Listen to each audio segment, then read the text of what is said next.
Baay'ee boonye lafa onaa keessa sichi gaashan qabu kaane baanna keessa jennetu gaddinu Waaqayyo nu dhufe dukkaniichin darbe hin bari'een ife waan namaa ifate eebba keenya dura waan gaarii hojjete nutti baase karaa tatse nurraa kaase gaada dookaleessa agalateeffamu Waaqayyo maqaansa arrasiin hojjeta humnisaa nu biraatti nafu galannisaa arrasiin hojjeta humnisaa nu biraatti nafu galannisaa kakuu baara dheeraa raawwatee gooftaani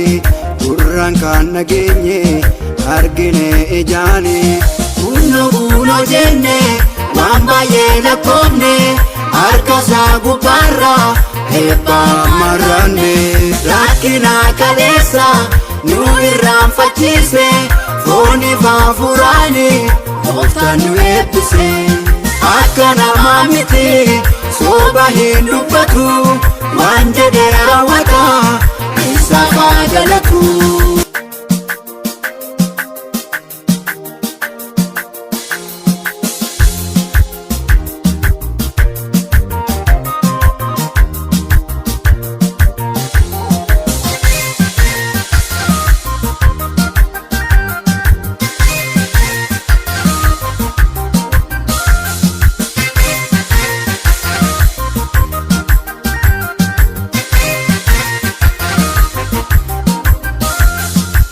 Onaa keessa cabse karaa baasa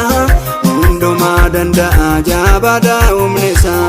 bishaan bifa hin qabne daadhiitti jijjiire hundumaa danda'a maaltu saali baare ajaa'iba kaasa gaajadhaa mataasa ajaa'iba kaasa gaajadhaa mataasa.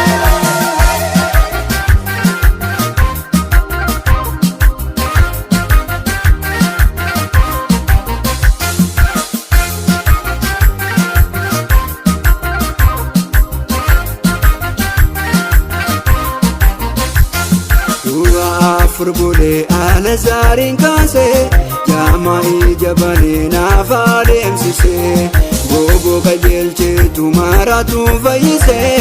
duuda gurra bane waame dhageessise lafa onaa keessa bishaan burqisiise galaana daaniree saba saacheessise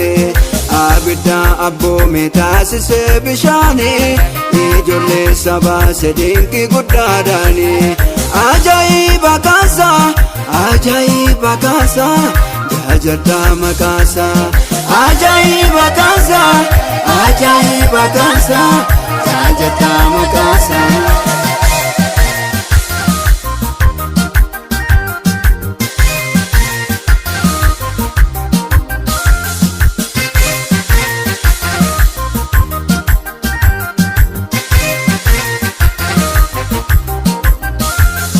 Qurxummii lamaa fi buddeenii jashanii nyaachiseetu koobse nama 5,000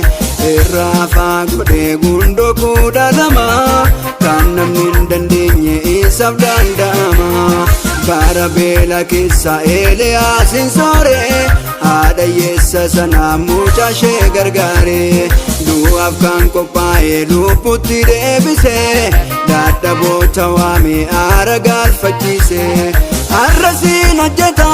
humnisaa nu biraatti nafu galannisaa arrasiin hojjeta humnisaa nu biraatti nafu galannisaa.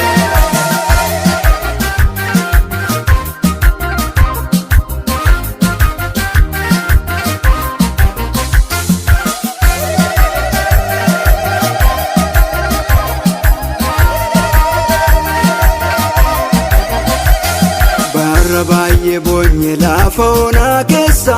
sichi gaashan qabu kaane baanna keessa jennetu gaddinu Waaqayyo nu dhufe dukkanichi darbee hin bari'een fee waan namaa ifatee eebba keenya dura waan gaarii hojjetee nutti baase karaa tatse nurraa kaase gaadadoo kaleessa haa galateeffamu Waaqayyoo maqaansaa arrasiin hojjeta humnisaa nu biraatti nafuuf lallisaa arrasiin hojjeta humnisaa nu biraatti nafuuf lallisaa kakuu baara dheeraa raawwatee gooftaani gurraan kan nageenye argine ijaani kunoo jenne waan baay'ee lakkoofne harkasaa gubbaarraa eebba marranne rakkina kaleessa nu irraanfachiise fooniif hafuuraani gooftaan nu eebbise akka namaa miti soba hin dubbatu waan jedhe raawwata